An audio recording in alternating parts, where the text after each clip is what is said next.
Hello folks, welcome to today's video. We will be doing a beginner's guide to Logseq. Now this is a pretty new application and one that I haven't yet covered, and that's because I haven't taken a look at it in full detail. But I tell you who has and who will be running today's video is Dario Da Silva, who runs One Stuttering Mind, and he's going to be diving into how he uses Logseq and a beginner's tour.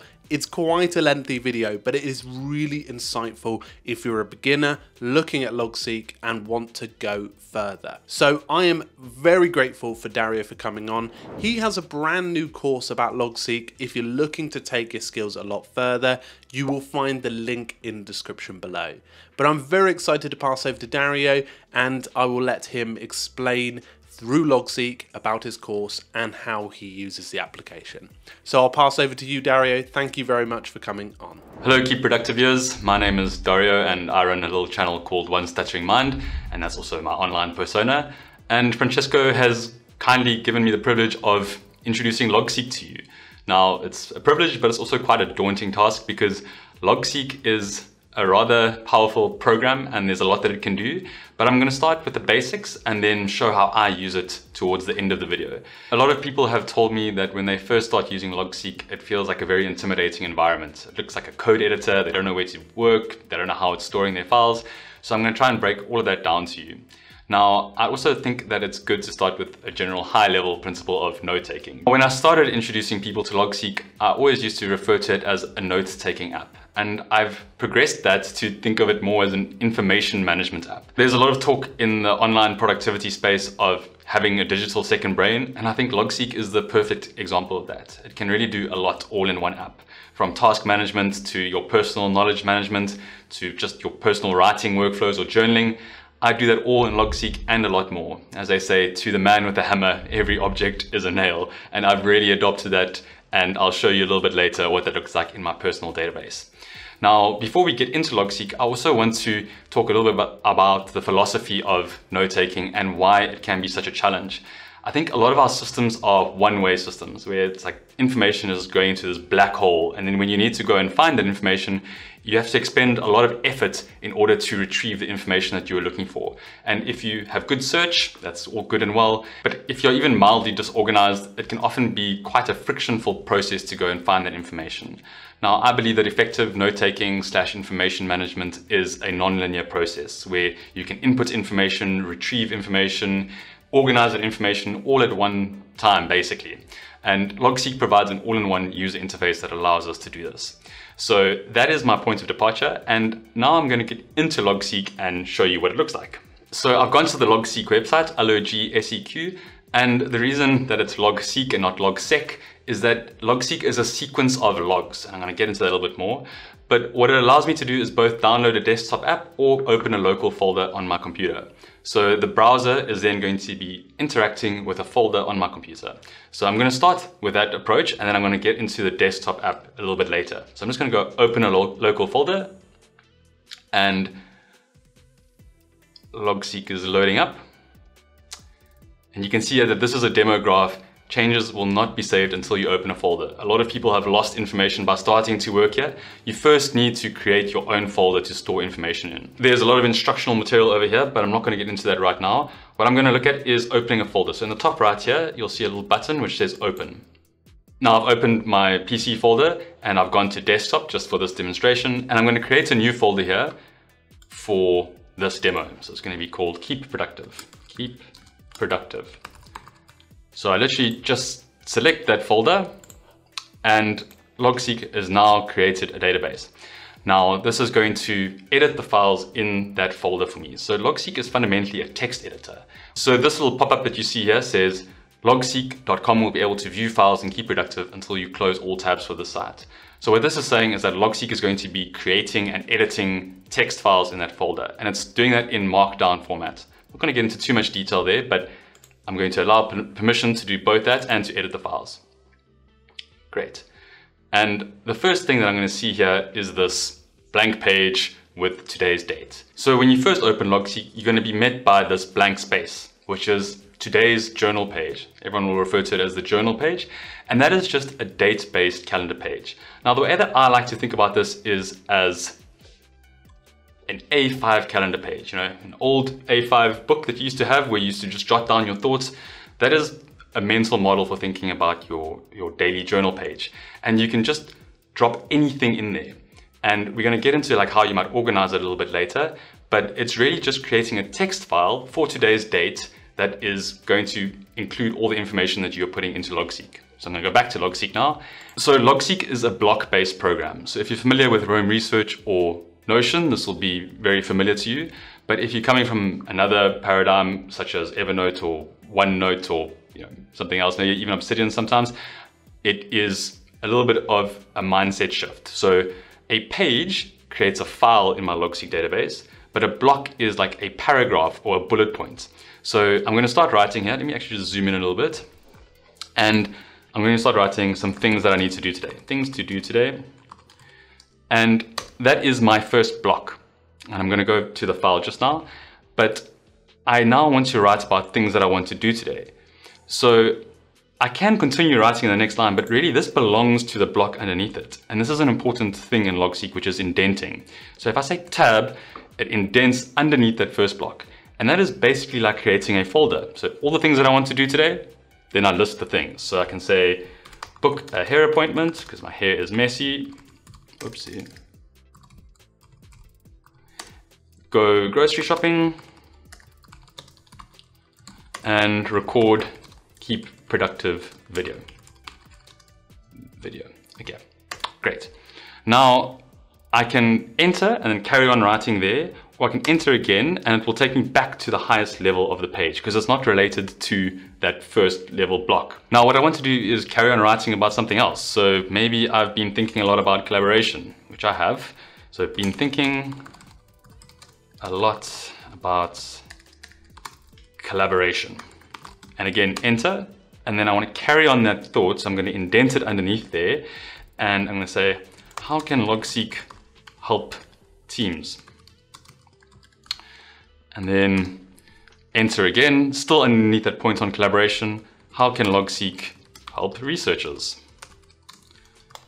So those are two questions that I've been thinking about. And then after I say enter, I can enter again, or I can shift tab to go back to that highest level. And then I want to say, I started reading an article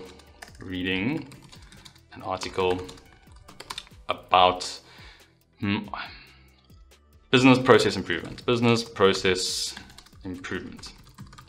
And then enter and then tab to indent underneath it. And this is a very important point of using an outliner. You need to nest the information underneath it. That's what is meant by nesting. So I tab, and then I can say, it was interesting how they focused on not automating up front. Okay, and enter again. And now I can say I had a meeting today. So I had a meeting with, let's say, Francesco. Shout out to Francesco about logistics optimization projects. I'm going to enter that in capitals. Optimization project. And again, tabbing, need to confirm dates for site visit and do some research on the best interventions in rail logistics.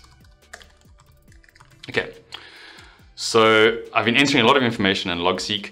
Now, how is this represented in my files? Now, this is an important part about Logseq, like you actually own your files. You are able to edit them in other programs, so you can edit these files in Obsidian, you can edit them in VS Code. There's no server that's storing your files, and this means that it's a very long-living solution. You don't have to pay a fixed amount every month to be able to access your files. You own them on your computer. So I'm going to go to my desktop. I'm going to move this Keep Productive folder over here. It's a bit small, I'm sorry. And you'll see here that Logseq has created a bunch of folders in that Keep Productive folders. So the first folder here is my journal. So that, as I said, is my daily journal pages. So it's creating a file for every date. The second folder over here is where Logseq stores some of the files for the program. And then the third folder here is pages, which we're going to get into in a minute. But if I go to my journals pages and I open today's file, it's going to open it with my standard text editing program on my computer, which is VS Code. So I've opened this file in VS Code and you can see here that it's just creating a dash and things to do today. And then where it's another block that's indented underneath there, you can just see it's creating another level over there. So that's the file structure and how it's editing my Markdown files. And I think it's just an important thing to become aware of, that Logseq is a text editor primarily, and then an outliner secondary. So if you're using Obsidian, you'll say, but I can do this in Obsidian. Obsidian is not a native outliner in the sense that you need to add a plugin and change the settings in order to be able to get the functionality that you get in Logseq. So if I go back to Logseq, outliners have this concept of text on rails, where if I move the parent level block, so this would be the parent level block, and then these ones would be the children underneath it. If I move the parent level block, it's going to move all the blocks underneath it. So if I do that, it's moving all that text. And I can also use shortcuts. It's a very robust shortcut program. So if I say Alt-Shift up and Alt-Shift down, that's moving it there. I can also indent this, so tab there. But now that's not the correct hierarchy in the sense that things to do today, been thinking a lot about collaboration, don't really fit together. So I'm just going to Shift tab that out. And now we're going to get into bidirectional linking. This is just plain text, all good and well, but it's still not very easy to retrieve. And eventually this is going to be a massive information, and how am I going to structure it? Now Logseq works on a graph database, and that means that you can create nodes that allow you to easily retrieve information later on. And the way that you create nodes is by bidirectional linking. So a lot of people would have seen the square brackets, so double square brackets in different programs, or hashtags, which indicates that you are creating a node in your database. And that node allows me to retrieve that information at a later point. So I'm going to move this example down here, just so that it's at the bottom. So that was just Alt-Shift down. And I'm going to add some nodes in my database. So the first one that I want to do is collaboration. So I'm going to say square brackets, I highlight the word, and then square brackets, and then it gives me the option to say new page collaboration. And this is what is meant by a page. A page just creates another node in my database. Now, I'm going to show how this bidirectional linking works just now, but I'm quickly going to just add a few more tags here. Then I'm going to say, how can Logseq help teams? So I'm going to say, this is in a professional context. So I'm going to use a hashtag and then professional. And this is also creating a page. This is an important difference between something like Obsidian and Logseq. Logseq hashtags and square brackets do the exact same thing. So it's an important thing just to state. So I'm going to say hashtag professional, and then how can Logseq help researchers? And here I'm going to say hashtag, and now I want to use two words. I want to say research workflows, because that's the context that I want to be able to find that information in again. But because it's a split word, I'd have to say hashtag and square brackets. Research workflows. Okay, great. You could make it one word, and that's up to personal preference. I like to have everything, appearing in the same way. So quick recap on what I've done. I've just created 3 different nodes here: collaboration, professional, and research workflows. And again, to emphasize, hashtag and square brackets do the exact same thing. And in order to get my double words or double-barreled words to appear as a hashtag, I have to use the square brackets. So those are some important things which show up on the Logseq forum quite a lot. Now, why would I want to use the different hashtags and square brackets? It really is a matter of personal preference, but the way that I like to do it is when I'm using the word inline, in the sense that I'm using it in the sentence, I will use square brackets. And when I'm referring to a topic or a concept that I want to refer back to, I use hashtag. It's just personal preference. You can do it in any way you want. You don't even have to have the hashtag over there. So you could theoretically do that. Okay, so it's the same thing. I'm going to carry on here quickly, and I'm going to say, cool, I had a meeting with Francesco. So here I'm just creating these nodes. And these nodes are the way that I'm able to retrieve information easily down the line. So I've got meeting with Francesco and a logistic optimization project. I need to confirm dates for site visits and I need to do some research on the best interventions in rail logistics. So maybe I want to have rail logistics here, just in square brackets. So square brackets, and then maybe interventions. Now, it doesn't hurt to tag a lot up front. It's adding no cost to the program. It's just helpful to be able to retrieve that information later down the line. Now, this thing over here, this point is a task that I need to complete. So I need to confirm dates for a site visit. And Logseq has got built-in task management functionality. And I can go to my settings, which is here in my top right. And I can click on that button and I can change my task management workflow. So if I go to my editor over here, I can choose my preferred workflow. And I want to put it as to-do doing. So I change that there and I exit. And what that means is that when I use the shortcut for a task, it will say to do. And the shortcut is Control Enter. So Control Enter, and that creates this task. Now, that's basically also creating another type of bidirectional link. So all of these over here are now pages in my database, and those pages are nodes that I can find information through again. To do does the exact same thing. And the way that I can see that is I can actually navigate to a to-do page. Now the way I can find information is in the search bar up here. So if I go there, I can search for to-do, and you'll see there's a page. Now if I go to that page, you'll see that task over there. So a quick pause to the video here. A lot of people will have the question, what do I create a page for? Well, a page can be created for any node of information that you want to return back to. So it could be an event, a meeting, the status of something like the to-do or draft. It could be a person that you want to be able to reference, or a project. It could be a concept like love or decision making. All of those are like nodes of information that you can return back to. There's a lot of nuance in how you might want to create different nodes, but that's basically a good point of departure. One of the things which is very useful is to be able to open information in different places in Logseq. And I'm going to use that to explain the bidirectional linking. So Logseq gives you two panels to work in. So if I shift click this, it opens up that page on the right sidebar. And if I click on that little home button there, it takes me back to the journal. And you can see there it's giving me all the shortcuts that you can turn that setting off. But now I'm able to work in multiple different places at one time. And the principle of bidirectional linking is that when I link out to a to-do from any page, if I go to the to-do page on the right here, so this is now the to-do page which has been opened up in the right-hand panel, it's showing me that information or that block of information and where it's coming from. So it's saying it's coming from the 15th of July 2022, and it's saying that this task that I have to do comes from the meeting that I had with Francesco about logistics optimization project. And that's very useful later down the line, and I'll show you in my personal database. Now I'm going to carry on here and I'm going to say a couple of things. This is a head appointment, so to do, go grocery shopping, to do, and then record keep productive video. I'm going to highlight that with square brackets, create a new page, and then to do. Great. This last one here I'm going to use for another example because that's very useful. So now you can see if I go to my to-do page, it shows me all the things that I have to do there. And that is a useful collection point to be able to retrieve that information later down the line. I don't have to go and search for it. I don't have to go look across different applications. So as I say, I'm doing absolutely everything in Logseq. Now, this right sidebar is quite useful. We also have a left sidebar.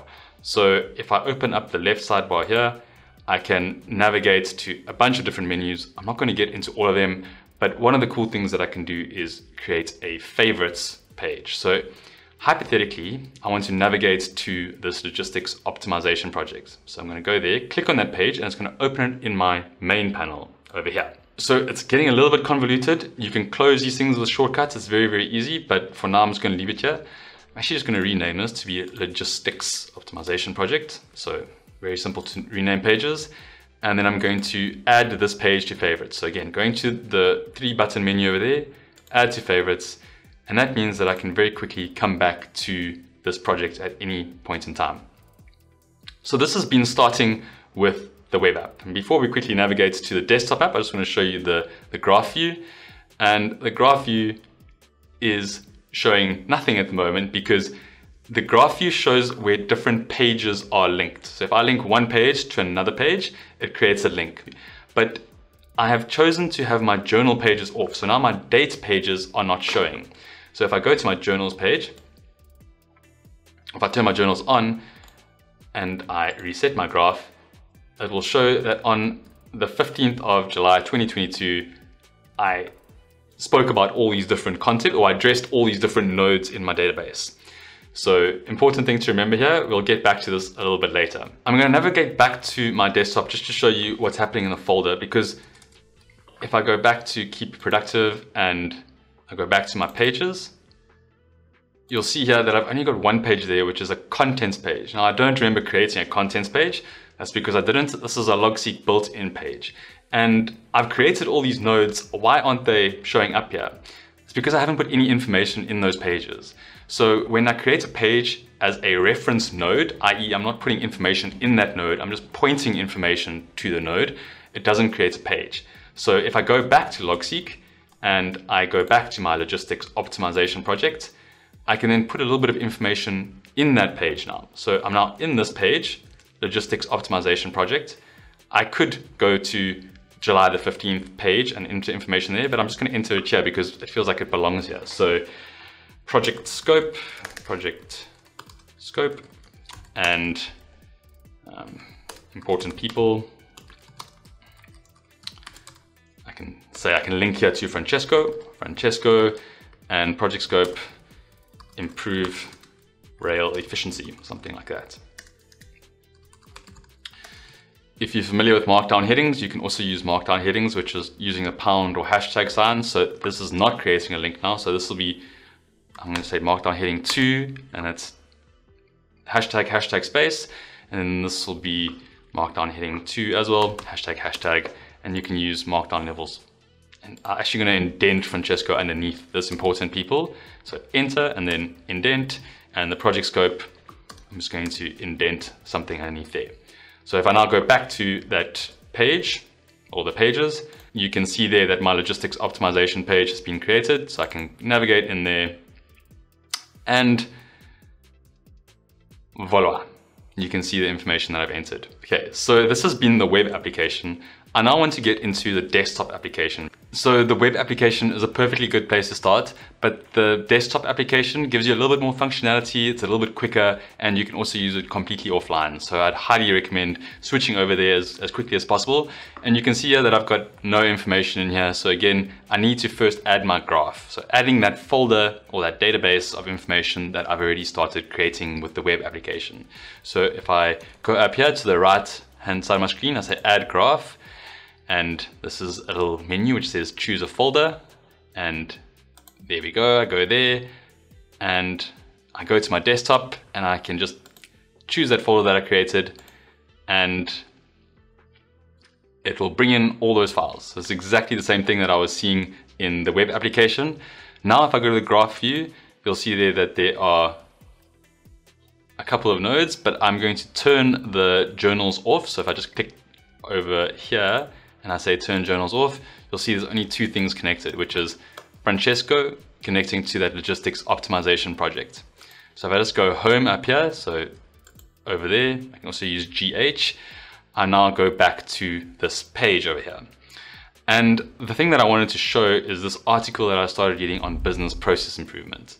Now it was actually a PDF, and this is one of Logseq's big wins, that you can upload and annotate PDFs inline. It's very, very powerful. So the way I do that is I say / and that opens up this command menu, and then I can start typing upload, or I can scroll through there, and you can see some of my plugins which I've hidden, but I'll get there just now.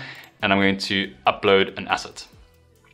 Now I've got a few assets here that I'm going to show you, but the first one I want to show is this PDF. So it's bringing in my PDF into Logseq, and I can click on that, which is now a button, a link, and it takes me to this PDF. Now, this is a little bit buggy. There's some work still going on, but if I go to this highlights page, by clicking on this button over here, it will allow me to highlight information and it will store the text in Logseq. So if I choose the highlighter button up there, or I just select the text and then highlight it after the fact, boom. And then I choose a color. It's now grabbing that text and referencing it there. What I'm going to do here is I'm going to add some links just so that I'm able to find this information again. I'm not going to do it with the properties, which is another more advanced feature, but I'm going to say this is business process improvement. So let me just create a page link here, business process improvement. Typing is not going well. Great, so I'm able to find this information again, because sometimes with PDFs it's a little bit tricky and you might lose them. Okay, but I know that if I've created this page link, I'm just going to close this here now. If I'm trying to remember PDF, I can go to this business process improvement, or actually let me just also create a PDF tag here. So maybe I can use a hashtag. As I said, it's doing the exact same thing.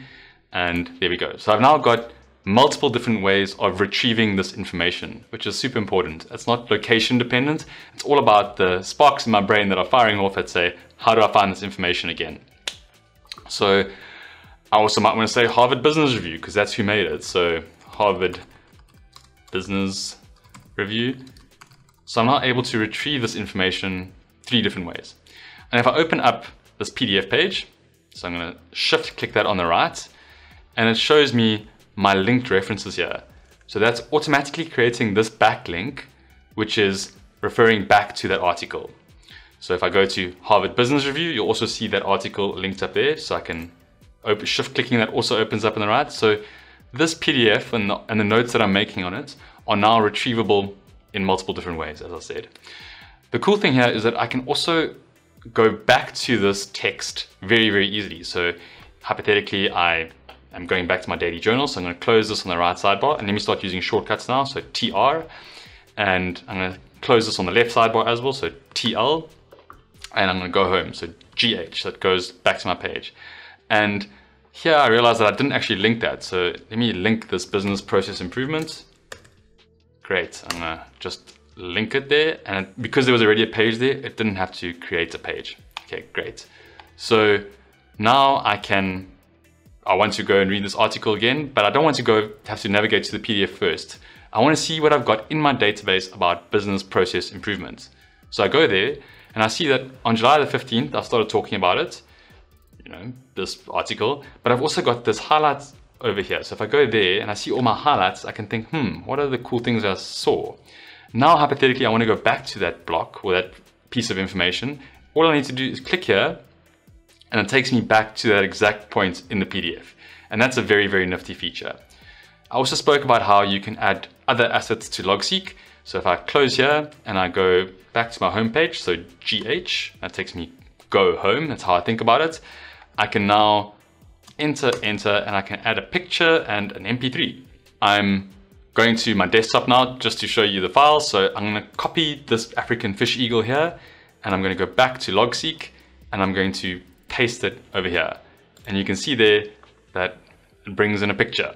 Now going back to my desktop, grabbing the audio file, copy and paste, and whoopsie, gotta just find the right place, paste, and then I have this we will see each other MP3.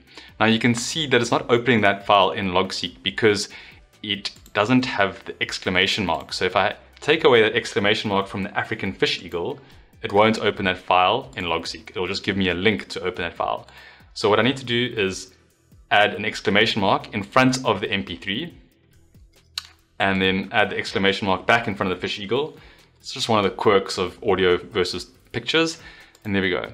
I can now open my audio file in Logseq. And I have my text file over there. So this is quite important for different applications down the line. Great. So I'm going to step it up again now, and I'm going to start organizing this information just so that it's not haphazard and like this huge mass of text.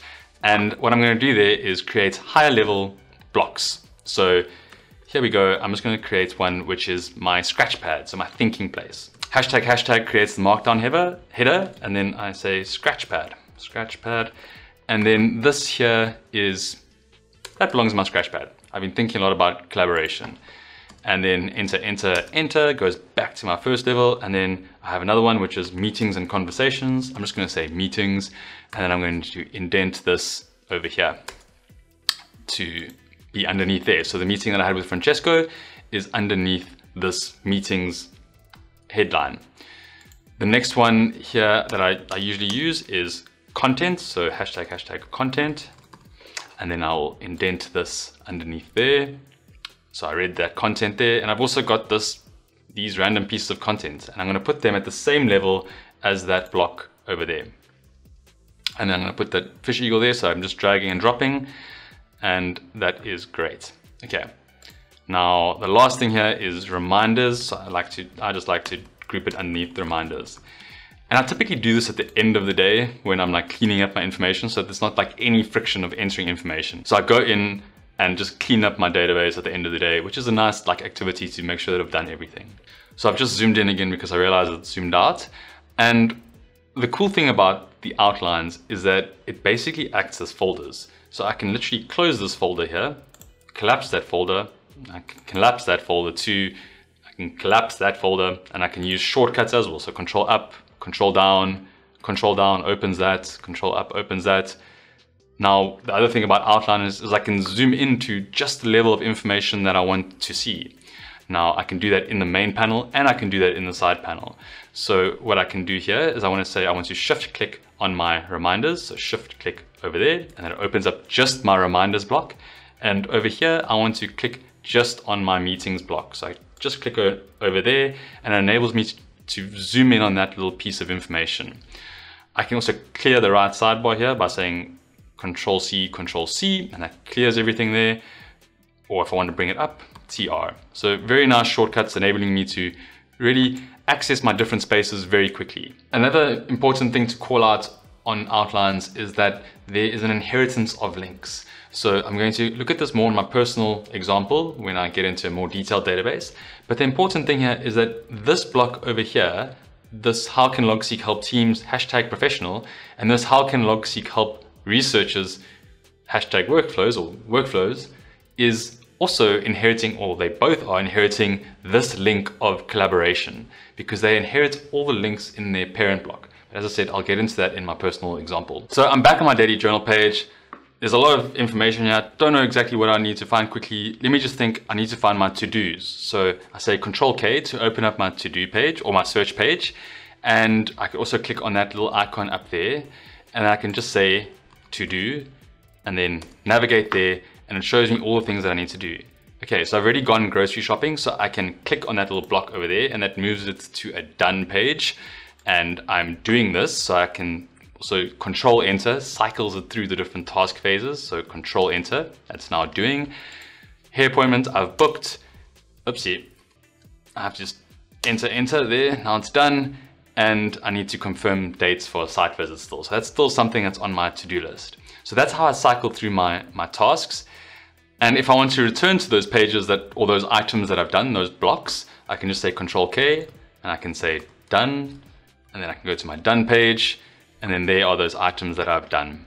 Now on the task management side, there's so many different ways to do things, and Logseq allows you a lot of flexibility. So hypothetically, you want to have your high-level tasks, your projects even being a to-do, and then break it down into checkboxes below that. What you can do here is use Shift-Enter to enter a soft line break. So that's not creating a new block.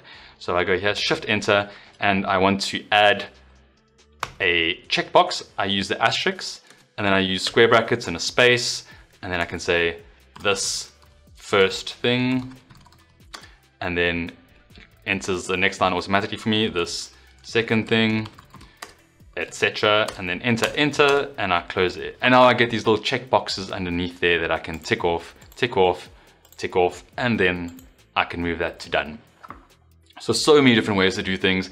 And this is where I feel like the burden of explaining Logseq becomes quite large, because it really is a flexible system. The Logseq community manager, I saw him post something the other day about how Excel is for numbers, Logseq is for text, and you can really customize your own systems.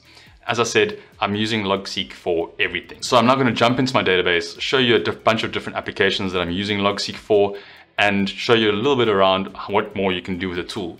just a disclaimer here, I've started using my own custom CSS. I've only started using this custom CSS recently, so you can see my file on GitHub, which has my custom CSS if you want to mimic it, if you know how to change the CSS. But it just helps me to create a nicer interface for me to work on, change the way different things appear, draw my eye to things, so that it's all helping with this retrieval organization input.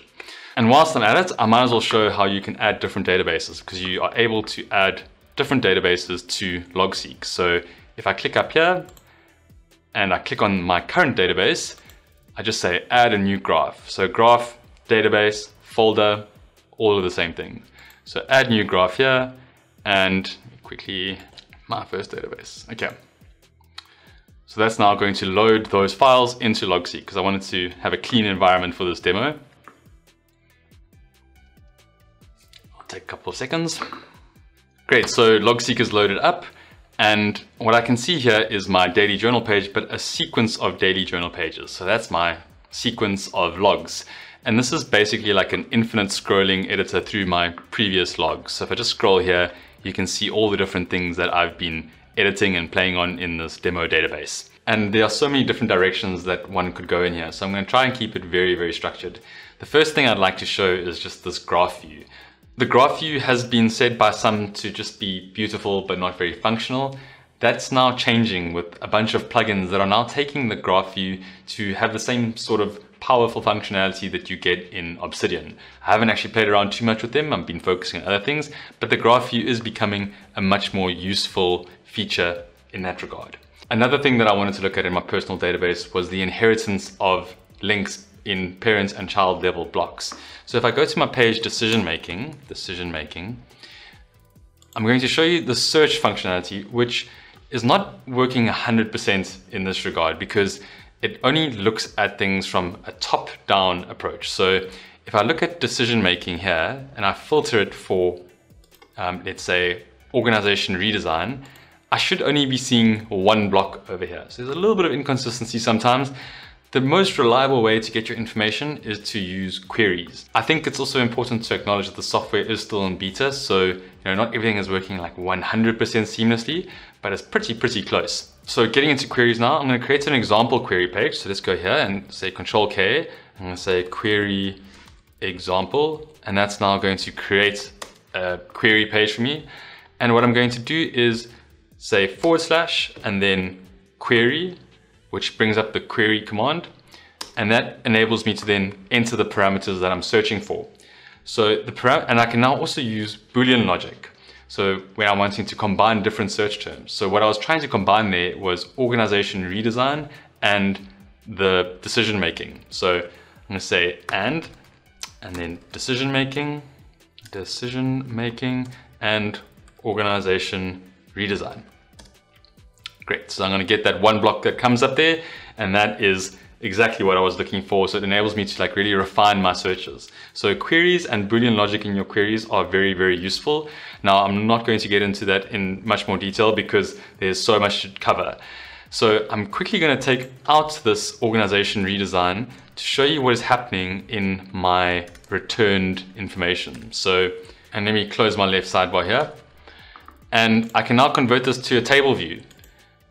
And there we go. I have a nice table view. Let me make this wide. So TW just made the screen wide there. And that's showing me all the different blocks that reference decision making. Now, it's important to note here that I've got some CSS that is wrapping the text, because sometimes when you have a long block of text, it's not wrapping everything in your query table. So yours might not look like this. The second thing to note is that there's all these different headings over here. Now, what are those headings? Those headings come from me defining block properties. And that's what I want to get into next. Block properties are a consistent way, so I'm just going to say TW to make it narrow again. Block properties are a consistent way to enter information repeatedly in Logseq. So if I want to enter an article, for instance, let me just go find an article that I've been reading. So this is a brief history of decision making. So if I copy this and I go and I paste it in Logseq, and then I can get the link here as well. So copying that link and pasting it here in the same block. So Shift Enter. And the way I do properties is I specify a key, which is link in this case, and then it's : and then I will paste the URL there. and I shift enter again, and I can say this is a type, and then colon, colon, and then it's type article. So I'm entering square brackets there to create that node of information, and then shift enter again, producer, and then colon, colon, this is Harvard Business Review, Harvard Business Review, and then shift enter, and I think that's everything I need there. Yeah, I'll also just use the Markdown header there just to make it nice and pretty. And then this was a great article, whatever. This was a great article. So that's how I'm getting my data into Logseq consistently. It's just giving me a couple of different points to be able to find that information again. I actually have another one which I use, which is tags. So that's the consistency there. So tags, this is decision making. Great, that's a very important one. This would be a little bit tedious to do every time, so you can also create templates in Logseq. Now, the way that you create a template is to do this same thing here, but make it empty. And then, let me just quickly do that too. So if I go here and I say, delete that,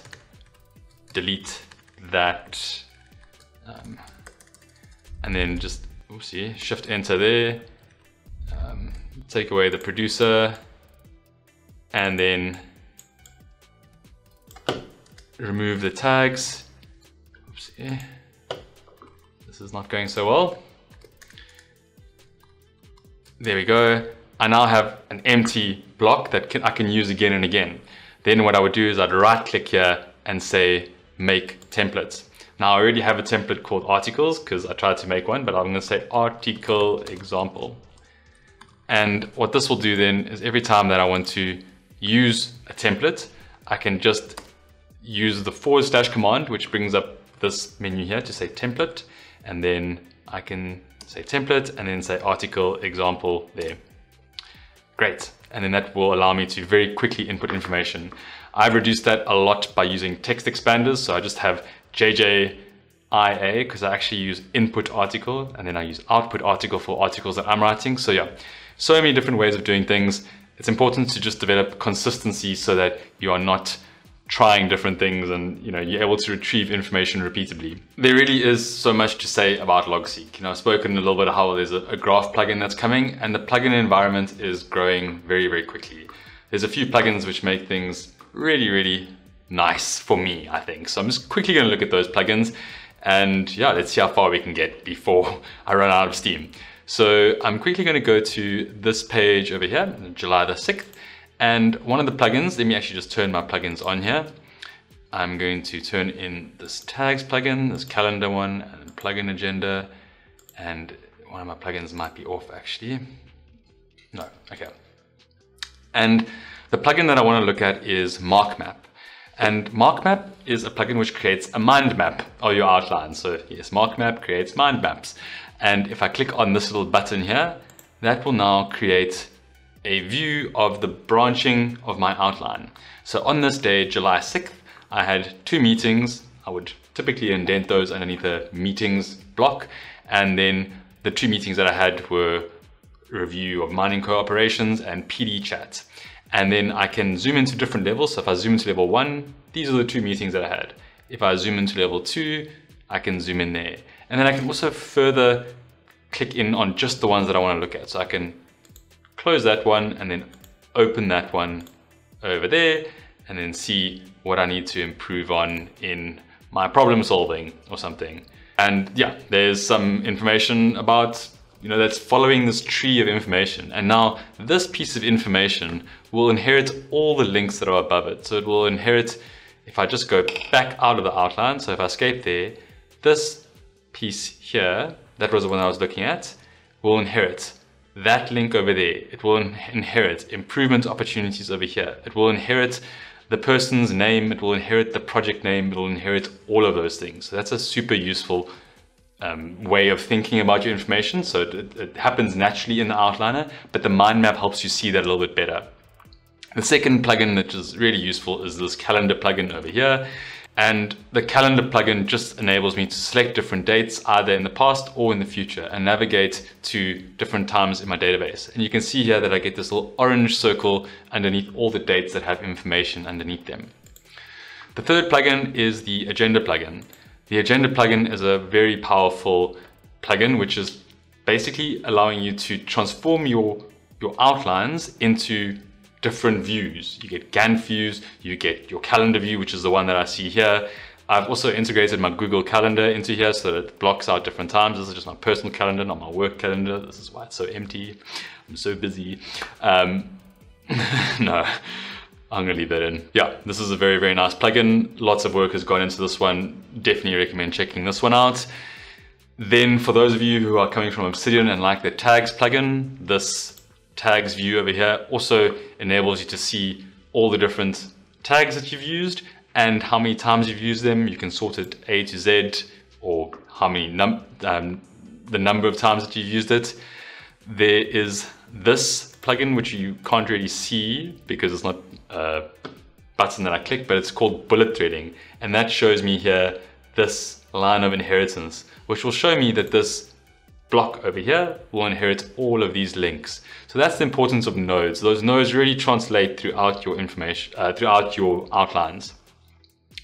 The final plugin that I think is really cool is one called Log Tools, and I'm going to go to this project page over here, which is logistics optimization. I haven't even looked at the namespaces. Namespaces allow you to add hierarchy in your page links. So if you add a / in your page name, it creates this branching down below of your different projects. So I'm going to come back to this project here, but I'm going to go to the high level project or whatever page you specify. And I can also actually query my namespaces. So this is a namespace query. So I don't actually have to go right to the bottom, but I can always just quickly close these link references.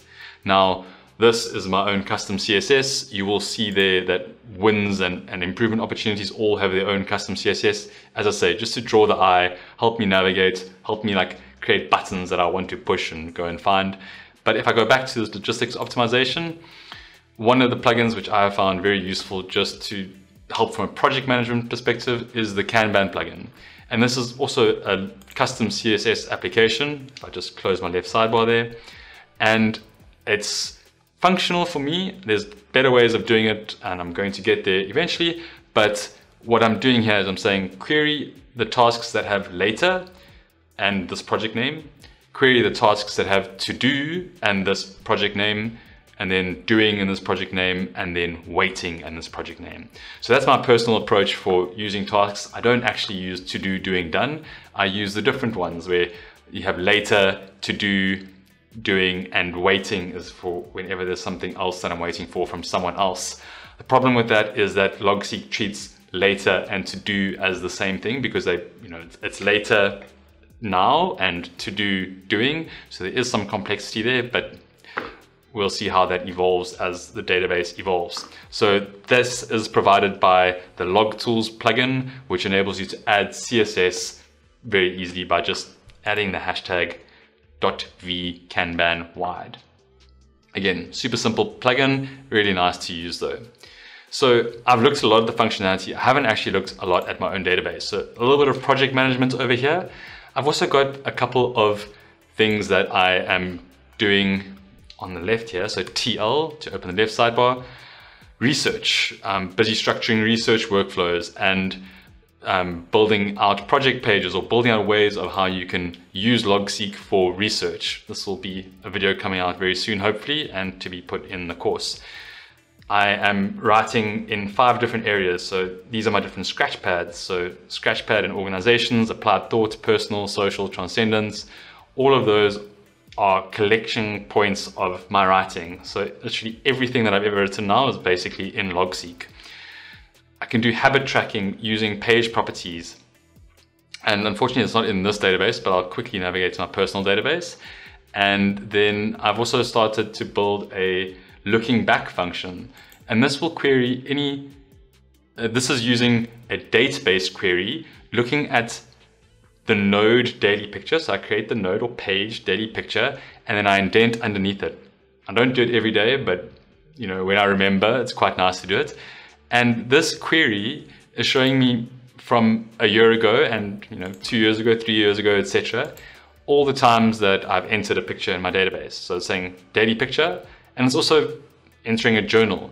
So journal is one of those high level things, and I use journal, the link journal, in my daily journal. So it might be a little bit confusing, but you could say personal writing, and it's just returning different things to me. So maybe I should zoom in here a little bit. I'll zoom in. So this is a picture from a regatta last year, July, and I had a good day at the regatta, decided to throw caution to the wind and have an ice cream. Don't know why I said that. And then here, this is another picture from 2 years ago, and this is when I found artifact droppings when I was in Bayala Game Reserve. And yeah, the journal there has had a great walk with Musty today. Obviously I had a number of points nested underneath there. I could click in there, I could use shortcuts, control down, it's not working, there it works. So yeah, there's some of the experiences I had. So it's nice to be able to go and do this sort of stuff. And the final application that I wanted to show, which is in my personal database now, because I haven't moved that over to the example database, is just this habit tracker. And what this is doing is just adding a set of properties on each page, which have, did I meditate? What time did I go to bed? What time did I wake up? And then this other property here, which is 3 words, so that I can just track over time how things are changing, what I'm doing. And I'm not very disciplined, I don't do it every day, but it's nice to be able to go and look back and see the different trends in your behavior, what might have been triggering for you, what was good, what was bad, how often did you meditate, not keeping a scorecard, but just to help build awareness of different things in your life. So I tried to get through a lot in that video, going from the real basics of how you can start using Logseq to what it might look like at the end, and we didn't even look at all the different applications. As I say, I have started using Logseq for absolutely everything, building like a travel log, dive logbook, project management, all my knowledge management, all my writing workflows, journaling, task management, everything is in Logseq. The beauty about Logseq is that it really is a flexible tool. Like, it's just a text editor at its core, and then the outlines and the bi-directional links mean that you can structure your workflows any which way that you want. Logseq has been transformative in the way that I work, and I feel like I can finally manage everything in one place digitally and remove that friction between input, output, organization, retrieval, all those different stages. It's become amalgamated into this single environment, which has been incredible for me. If you're looking for more information on Logseq, have a look at my channel. I've made a lot of tutorials on Logseq, but I've taken it a step further, and I've also built out a course called Logseq Mastery. And that really has a lot of well-structured, I think, lessons, and it's over 7 hours of content in the first section, which is tutorials, which is just looking at all the features available to you in Logseq. And the second section is workflows and systems, which is a work in progress as I develop my own systems and improve things. But the combination of those two is really powerful for me and has helped me really refine my own work and take it to the next level. So thank you so much for watching. I really hope you enjoyed that, and would love to see you around on the interwebs. Cheers.